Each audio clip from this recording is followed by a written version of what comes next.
Bonjour à tous. Alors là, je voulais parler de ce qu'on appelle les corps subtils, les auras, c'est-à-dire la partie métaphysique du corps, hein. Tout ce qui est, enfin, on dit qu'on a plusieurs corps subtils. On a donc d'après la théosophie, on en aurait sept: causal, astral, mental, etc. Je sais plus exactement, mais ce que je veux dire, c'est que quand moi je travaille et que sur des personnes voilà, en cabinet, et que j'ouvre les vannes, que j'ouvre les portes de la perception, que j'ouvre la clairvision, le troisième œil, etc.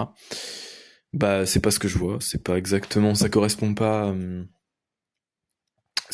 exactement à ce que on perçoit, enfin, à ce qui est décrit dans les livres de théosophie, c'est-à-dire une distinction bien nette entre sept corps qui seraient comme sept œufs concentriques de différents diamètres un peu.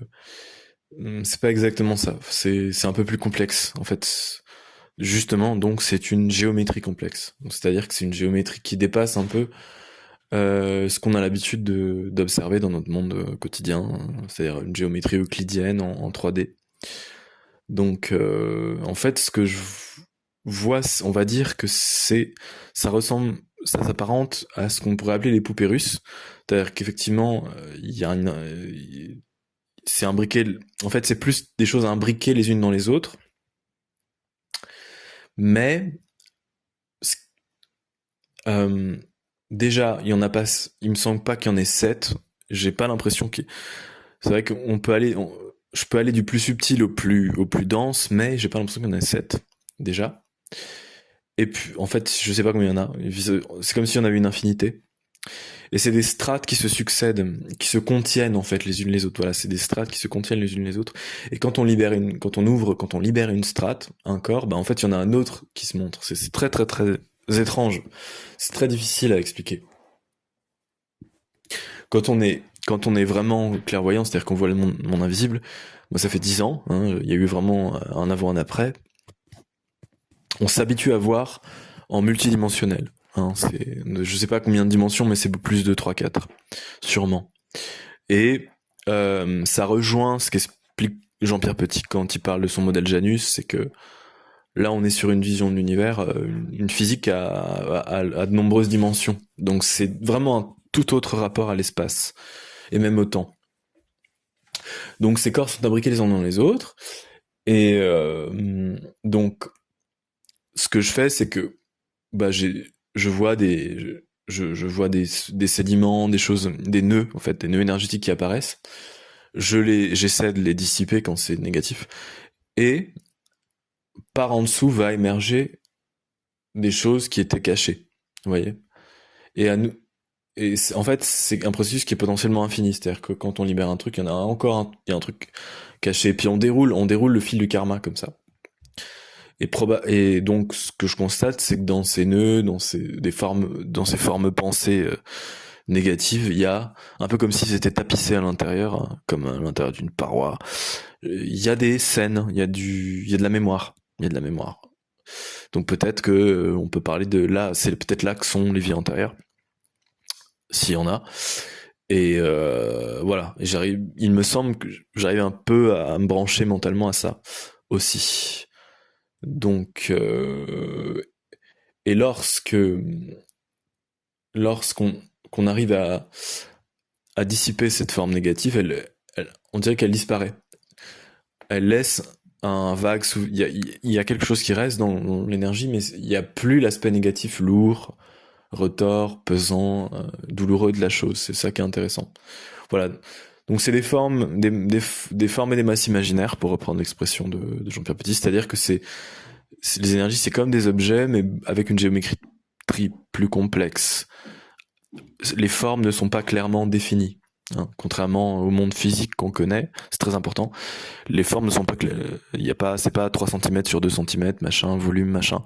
Non, c'est comme une flamme. Vous voyez une flamme, eh bien, on peut pas dire combien elle mesure de hauteur, de largeur, etc. C'est variable. Bah, on va dire que les objets dans cette dimension, pareil. non pas, c'est du grosso modo, voilà, il y a un côté vague.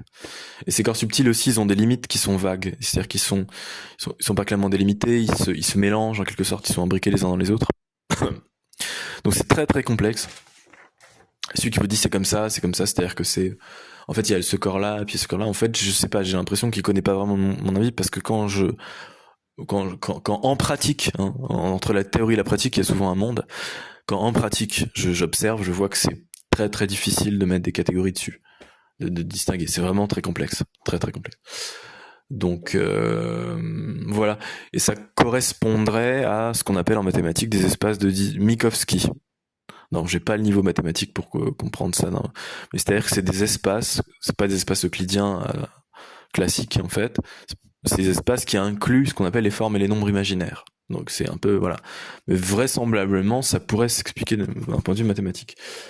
Et donc ça me fait faire une petite, un petit, comment dire, une petite digression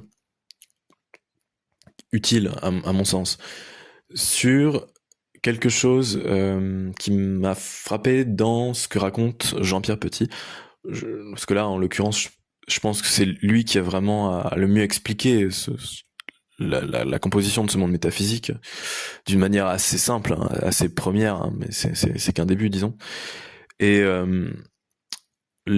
alors, question ovni, j'y connais rien, extraterrestre, j'y connais rien, je sais pas si ça existe ou pas. J'ai pas d'avis là-dessus parce que je connais pas assez, j'ai pas assez étudié le sujet. Mais les humites, donc soi-disant des extraterrestres avec lesquels il aurait communiqué, pour avoir ce qui lui a permis notamment de développer ce qu'on appelle la MHD, hein, qui permet aujourd'hui aux Russes d'avoir des missiles hypersoniques. Donc il y a vraiment quelque chose derrière. Mais en tout cas, les humites lui auraient dit votre science évoluera vraiment, je me souviens plus de la phrase exacte, que lorsqu'elle intégrera dans son système de compréhension, que lorsqu'elle intégrera les formes et les masses imaginaires, voilà.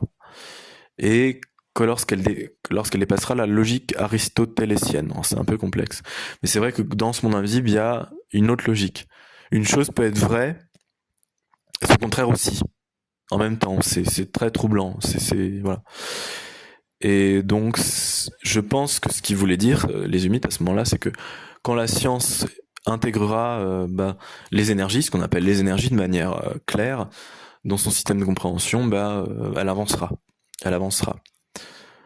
Et je pense notamment à la médecine, je suis pas médecin, mais moi, ce que je sais, c'est que j'ai été diagnostiqué fibromyalgique, je devais être en 2017, j'ai traîné ça pendant 9 ans. Et c'est en rentrant dans la dimension subtile énergétique de mon corps, c'est que vraiment en faisant ça, que j'ai eu des gros résultats, une grosse progression et une sortie de ce qu'on pourrait appeler le handicap. Donc il y a vraiment eu quelque chose, vous voyez. Voilà ce que je voulais dire. Donc voilà, c'est intéressant, c'est un peu technique, mais c'est intéressant. Donc voilà, c'est les travaux sur la métaphysique de Jean-Pierre Petit. J'ai pas de lien avec lui, hein, voilà, mais je trouve ça extrêmement pertinent et important. Merci.